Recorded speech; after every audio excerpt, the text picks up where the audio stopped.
Tom, Loudon, both of you, thank you for doing this. Big fan of both of you for decades now, because for better or for worse, it's these acclaimed, long-winded careers that you've had.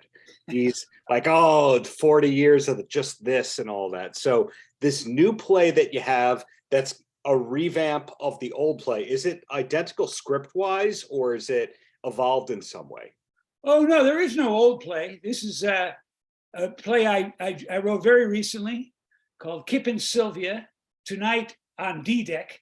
And I just wrote it, and we're just doing it starting off at the Triad Theater.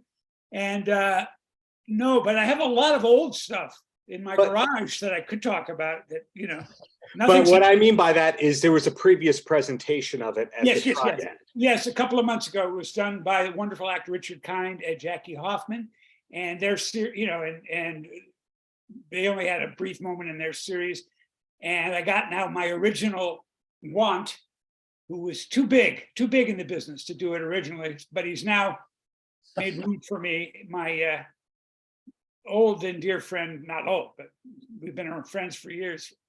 And my songwriting, singing idol, Loudon Wainwright III, right there, ladies and gentlemen. Former Spinal Tap keyboardist, Loudon Wainwright. Exactly. Yeah, that actually was one of the first things we did years and years ago in the 70s. There was this show called The TV Show, and there was a sketch about an English rock band that Michael McKean and Harry Shearer and Chris Guest were in, and I was the keyboard player. And I was one of the writers and performers on it as well. And I'm in that sketch actually wearing a gorilla mask, being a judge. So we all kind of helped write that show, which Rob Reiner directed it. And we also had in the same show, the trial of Adolf Hitler, where Rob Reiner played Adolf Hitler in a courtroom drama, you know, like this trial is a charade, Your Honor, you know, that kind of stuff. And Adolf wore a little Coke spoon. This is how long ago this was. But the Spinal Tap that's where it was born, and Loudon was in the right. Yeah, you know, Tom, I've always known your work, but I didn't necessarily know it was you until I started hearing you on the Gilbert Gottfried podcast. And it's this whole world of writers whose work that you've heard for decades or seen for decades, but it wasn't really documented in the public scale until Wikipedia and podcasts, all that started happening. So hence is there a better word than journeyman? Hungry man? Journeyman, yeah. Journeyman sounds pretty good. Yeah. Maybe for a band even, the Journeyman. But Journeyman, wasn't that an early Spinal Tap? What? Is there already a band called the Journeyman? Yeah, well, it has men in it. Journey. And like all groups like that, there's no original Journeyman in it. I guess they've all been replaced. Yeah. Arguably so. Yeah, that would be a good. It's been a journey, and it's been a long time. I've been doing this. Started writing for the National Lampoon at 20. Me and Christopher Guest, the great Christopher Guest, and the Radio Hour and the Lampoon, and tons of other stuff. And Loudon and I met, I think, through Chris. Yeah, I remember the day back 1971 or something, or that was where my question was going to lead. It was what connected or who connected you two. So it was Chris Guest in the 70s.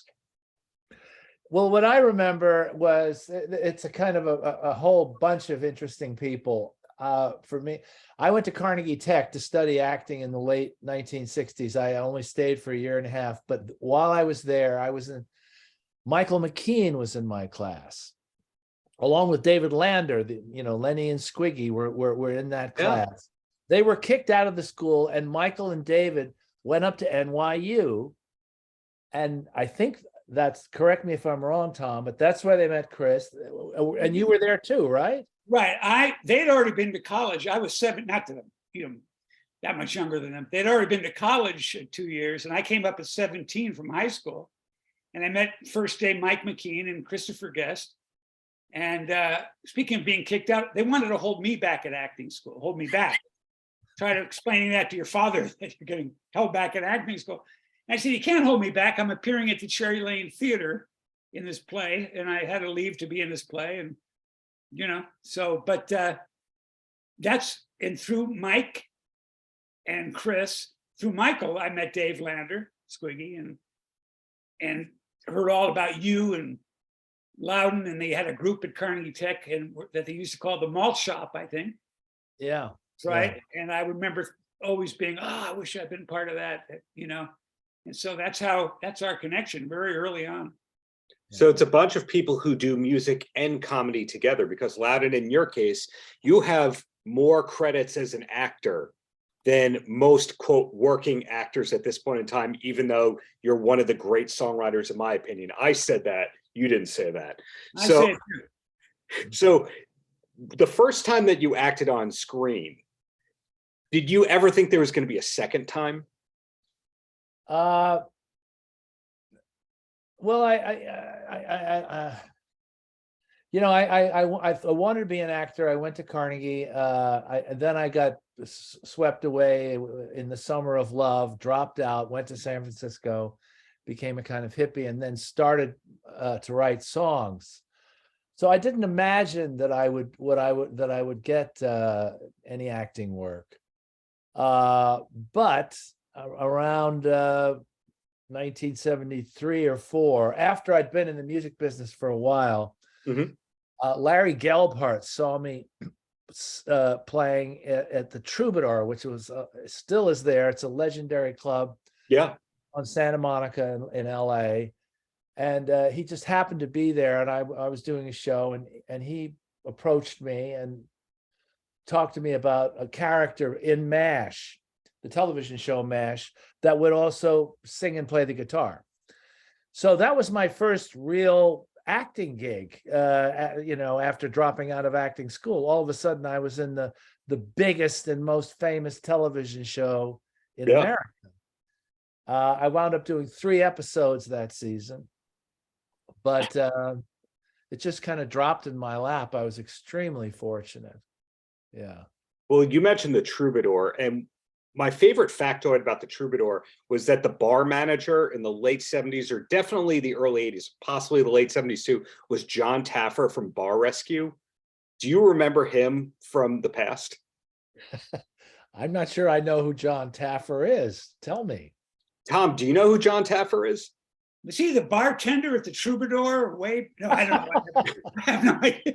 So it's the show. That's such an arcane factoid. Neither of us know what the hell you're talking about. Okay, prepare to be horrified.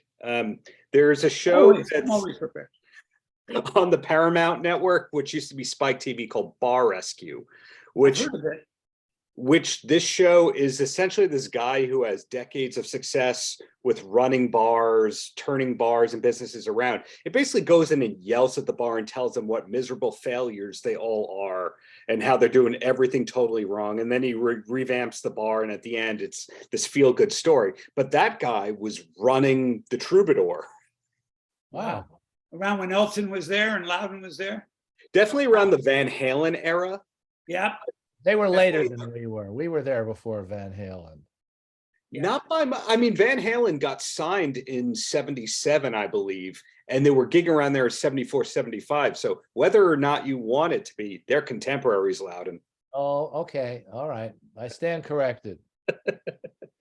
Well, either way, back to this show that's, reemerging in about a week and a half. Yep. How much rehearsal is needed?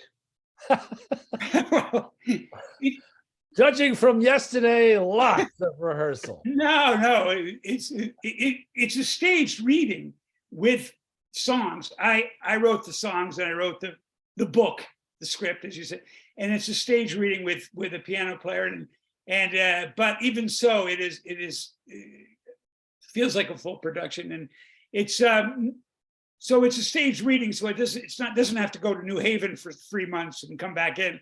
So 3 or 4 reading rehearsals, and we're learning some business, and it's going great. In the music rehearsal, which we have one tomorrow, and And the fabulous Eileen Kristen. Eileen Kristen and Michael Levine, who's our musical conductor, and my what do they call the bucket list is pretty much full now that I got actually Loudon Wainwright singing my songs.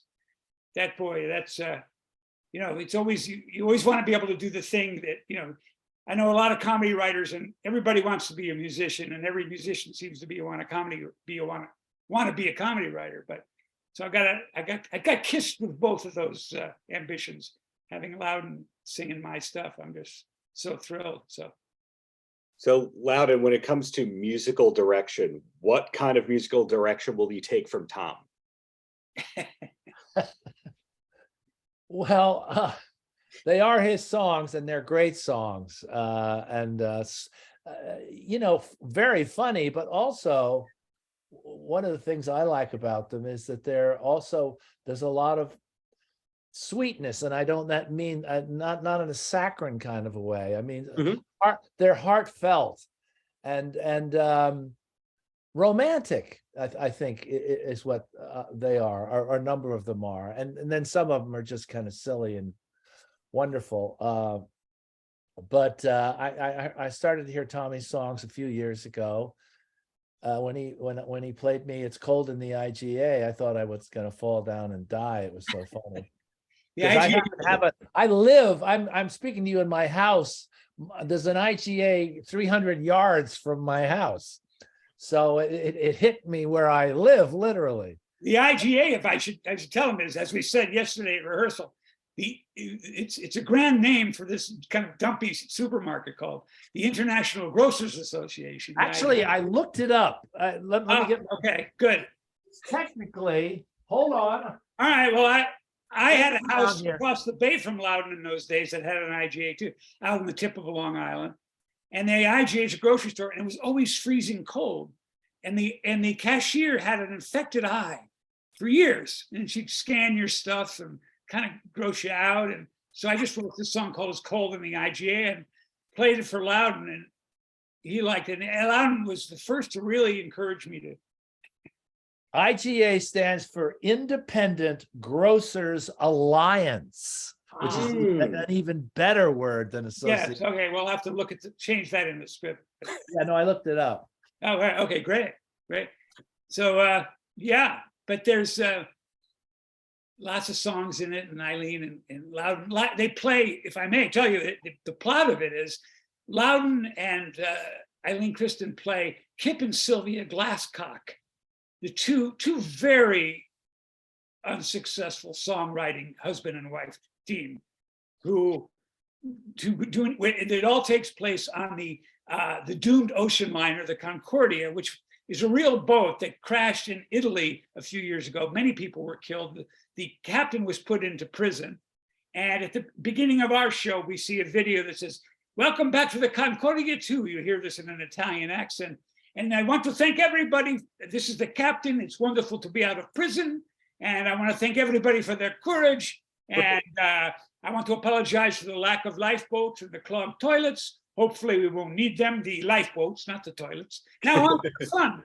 And then Loudon as Kip and Eileen as Kip Glasscock come on and tell the stories of how they're wonderful songs and what shows they wrote them for. All horrible, horrible shows.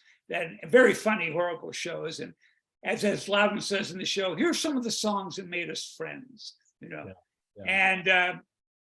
And of course, the ocean liner goes aground again at the end of the show and all that. But that's near the end of the show. And it's kind of it's like a funny George and Martha from Who's Afraid of Virginia Woolf. If they had been terrible songwriters.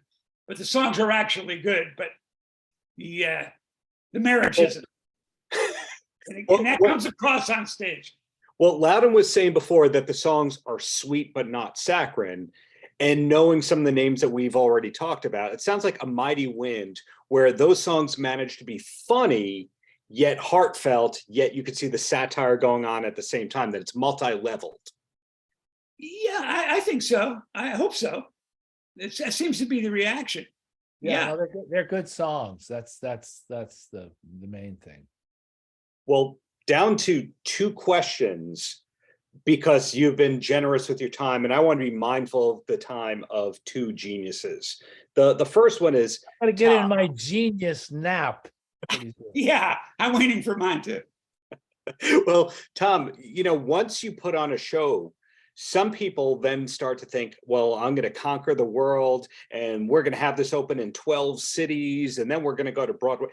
How far are you thinking ahead with the show? Or are you just thinking, well, we're bringing it back and take it from there? No, well, that's actually our ambition. It's the kind of show, it's only a 2-person show with a piano player. It's kind of, so it would play, it's not an expensive show. So our plan is with the Triad Theater or our partners to, have it do a New York run, a steady run. And, God willing, Loudon were available to do that. And then it's the kind of thing they could play in San Francisco, in Chicago, in LA, and have companies running Mike McKean and Annette O'Toole out in LA, Loudon in New York. And that's our dream. And that's kind of what these are. These sort of, these 2 performances are sort of grand backers auditions, you might say, with the audience invited. And we've gotten a lot of very good interest and a lot of great celebrity quotes. Chevy Chase came to see it the last time, and Paul Schaefer, who's one of Loudon's and I best friends, and everybody came in and gave these great quotes and loved it and laughed. The laughs are pretty nonstop. So that's our hope, and because it's not a Kinky Boots with 800 people. I don't know why that show comes to mind, but I guess that's But well, it's a big production. About that, but yeah. It's one of those productions that, like Tony and Tina's Wedding, could play all over at the same time in little venues and bigger venues. That is our hope. That sounds realistic, and I hope that does happen. And Loudon, throwing it to you here. Besides this run, what's coming up for you? Are you on the road? Are you recording, writing? Fill me in, please. Well, I made a record that came out in last September called Lifetime Achievement, which I was happy with, and I have I'm on the road fairly frequently. I mean, at least considering how little I was on the road during the pandemic, I'm back out on the road, and just continuing to do whatever the hell it is that I do. But I'm very happy to be working with Tom and on this great piece, and it's really going to be fun. Yeah, and it's if I may be so bold, it's at the Triad Theater in New York City, and you can just go to that website and get tickets. And it's a great little theater. It looks like a little theater in a big ocean liner, and we actually have portholes projected on the side of the walls. And it's a wonderful theater, and it's here in New York on West 72nd Street. Yes, y'all come, as we say in show. And a dumb question before you both go. Tom, you are known to know a lot about film and TV projects that didn't happen. That was a regular thing that would come up on your Gilbert Gottfried appearances that you'd be talking about. Yes. What would have been, et cetera. And I'm curious, I mentioned Van Halen before. If you were around or knew anything about David Lee Roth's ill-fated screenplay called Crazy from the Heat that CBS Pictures was going to put out in 85 or 86. Gee, no, I wouldn't know anything about that. I know more about Van Heflin than I know, Van Halen. I was doing the math where I was saying Sid McGuinness from the Paul Schaefer's band played on that David Lee Roth EP. So I thought there was a chance that there was that connection. But no, I can tell you about a lot of other bad show business. That's for sure. We have a gang, a lot of other people, regular people go fishing or with their pals or hunting. And so, well, Paul Schaefer and I and Loudon, we're all best friends, and Chris Guest and Harry Shearer and Chevy Chase too as well. And we have a hobby of, it sounds negative, but we will fly anywhere to see bad entertainment, because it really seems like the only real entertainment anymore what's, and we have a saying like, what if we've flown places, different cities to see things that, but we have to make sure they're really bad, because that's the most, when it falls apart is when it's interesting. So we have a saying like, what if we go all that way and it's good? We say, well, we'll leave, it's only money, So so I could tell you all about, the funniest bad stuff, but the Van Halen thing I'll have to look up for the next time. I have a link to send you related to that later. Great. Hey, thank you both for doing this. Thank you to Dan Pasternak for making this all happen. Young comedy upstart Dan Pasternak, and really looking forward to the show at the Triad. Well, please come and be our guest. I would love to see you there. Paltrocast.